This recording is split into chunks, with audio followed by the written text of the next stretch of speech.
کی یا کہیں جو وہاں پر لوگ ہیں سب کی ذمہ داری اس کی ہوتی ہے. حضرت حسین رضی اللہ تعالیٰ اپنے بارے میں اور لوگوں کے بارے میں چھوٹے چھوٹے بچے ہیں جوان ہیں آپ کے ذہن پر ایک بوجھ تھا. آپ سوچ آپ نے خواب دیکھا کہ کچھ لوگ آئے ہیں گھوڑ سوار ہیں اور وہ کہہ رہے ہیں کہ یہ جماعت جا رہی ہے لیکن موت اس کا تعاقب کر رہی ہے. موت اس کا تعاقب کر رہی ہے. جماعت جا رہی ہے موت اس کے پیچھے لگی موت اس کا تعاقب کر رہی ہے. حضرت حسین رضی اللہ تعالیٰ جب نیند سے بیدار ہوئے تو آپ کو بڑا گھبراہٹ اور غم کے آثار تھے. تو ان کے لڑکے حضرت زین العابدین یہ حضرت علی اکبر ایک ہی نام کے دو بیٹے تو گئے تھے حسین رضی اللہ تعالیٰ کے ایک ہی نام کے دو بیٹے تھے. دونوں کا نام علی ایک کا نام تھا علی اکبر اور ایک کا نام تھا علی اصغر. علی اصغر تو بہت چھوٹے تھے اور بیچارے یہ واقعہ کربلا میں واقعہ جب مکمل ہوا حضرت حسین رضی اللہ تعالیٰ نے پاک پوری فوج کے شہید کر دیے گئے تو ان کے خاندان میں ہی بچے بچ گئے تھے. علی اصغر چھوٹے سے تھے بھی بہت بیمار تھے.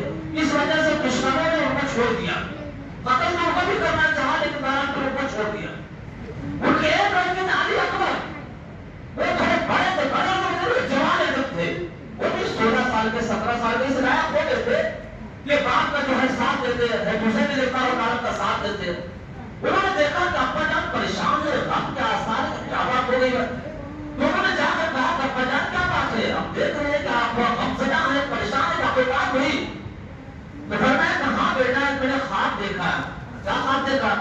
کہ میں نے خواب دیکھا ہے کہ ہم لوگ جا رہے ہیں ایک کچھ گھوڑ سوار آئے جس کے بارے میں میرا خیال ہے کہ وہ فرشتے لوگ تھے.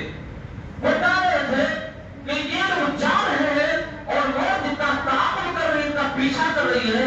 اس خواب سے ایسا پتہ چلتا ہے کہ ہم لوگوں کی موت کا وقت قریب ہے. اس وجہ سے تھوڑا ذہن کے اوپر اس کا بوجھ ہے. وہ 16-17 سال کا لڑکا کیا بولتا ہے اپنے ابا کو بات سنیے. اور یہ ہے اصل اسلام کا جذبہ. کہا کہ ابا جان یہ بتائیے کہ ہم حق پر ہیں تو باطل پر ہیں غلط پر ہیں ناحق پر ہیں. ہم حق پر ہیں کہ ناحق اور غلط پر ہیں باطل پر ہیں. بھائی حسین رضی اللہ عنہ فرمایا نہیں بیٹا ہم حق پر ہیں ہم صحیح راستے پر غلط راستے پر نہیں ہیں. تو کہا علی اکبر نے کہ ابا جان اگر ہم حق پر رہتے ہوئے اس دین کے لیے اللہ کے راستے میں شہید ہو جائے مارے جائے تو یہ تو ہمارے لیے فخر اعزاز کی بات ہے. گھبرانے کی بات اسے گھبرانے کے لیے ہمارے لیے فخر اعزاز کی بات ہے. اسے پریشان ہونے کی کیا بات ہے. حضرت حسین رضی اللہ تعالیٰ نے چھوٹے بچے کے زبان سے جملہ سنا تو آپ کی ساری پریشانی دور ہو گئے اور آپ بڑے خوش ہوئے.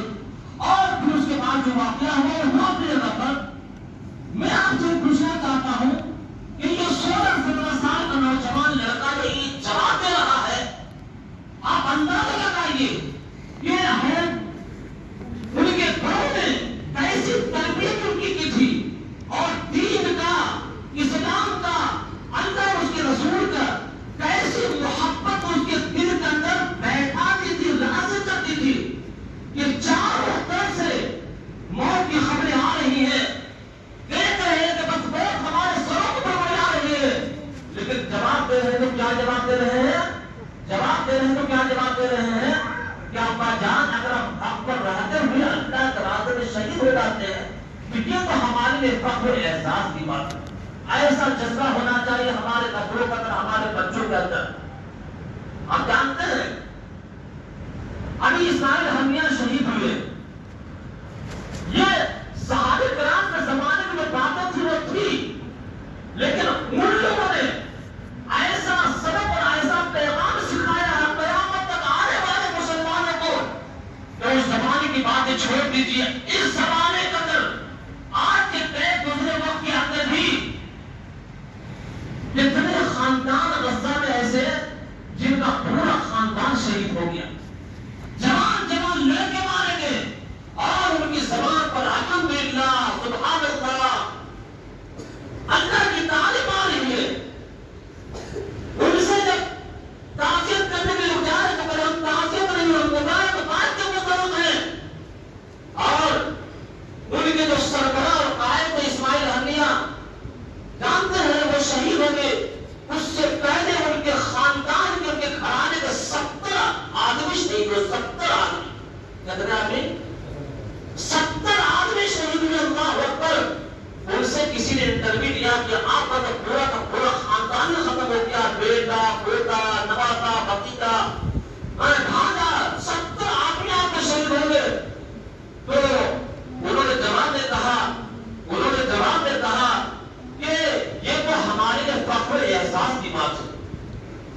ہمارے لیے فخر و احساس کی بات ہے کہ اللہ نے ہمارے گھر والوں کو اور ہمارے خاندان کو اللہ نے اپنے راستے کے لیے قبول فرما لیا. یہ ہمارے لیے احساس و اکرام کی بات ہے اور اس کی ہم تمنائیں کرتے ہیں اور اس کے لیے ہم دعائیں کرتے ہیں. میرے بھائی ایسا جذبہ ہونا چاہیے. یاد رکھیے گا اس ملک کا اندر سب اٹھا کر رہنا ہے, عزت کے ساتھ رہنا ہے اور آنے والی نسلوں کو عزت کے ساتھ رکھنا ہے اور اپنے آنے والی نسلوں کو اس قابل بنانا ہے کہ وہ سب اٹھا کر چلے. تو میرے بھائی اس کے لیے ہمیں قربانیاں دینی پڑے گی اور ہمارے بڑوں کی طرف سے, ہمارے قائد, ہمارے ملت کی طرف سے جو باتیں کہی جا رہی ہیں اس باتوں پر ہمیں اور آپ کو لبیک رکھنا پڑے گا اور اپنی نسلوں کی ایسی تربیت کرنی پڑے گی کہ ان کے دل کے اندر اسلام کی, دین کی, اللہ کے رسول صلی اللہ علیہ وسلم کی ایسی محبت بیٹھی ہوئی ہو کہ وہ ہر قربانی میں دینے کے تیار ہو جائیں, لیکن دین اسلام کے اندر ذرہ برابر کمی اور نقصان ہو ہم اس کو برداشت نہ کریں. ایسا جذبہ بنائے گا بھائی. اللہ کرے ہمارے اور ہماری نسلوں کے اندر اس طریقے کا جذبہ پیدا ہو جائے تو انشاءاللہ دنیا اور آخرت دونوں کی کامیابی اور کامیابی ہم دیکھیں گے. اور ہمارے مہمان آ گئے ہیں, تو بھی آئے ہی ہیں, وہ لگتا ہے کچھ دیر آرام کریں گے, ناشتہ وغیرہ کریں گے, کچھ دیر تک انشاءاللہ ہمارے سامنے امام صاحب کچھ باتیں رکھیں گے. اس کے بعد 10-15 منٹ کے بعد مہمان آئیں گے, ان کی باتوں کو سن کر اصل جو مسئلہ ہے وہ ابھی کا جو مسئلہ ہے وہ ہمارے سامنے تفصیل کے ساتھ انشاءاللہ رکھیں گے.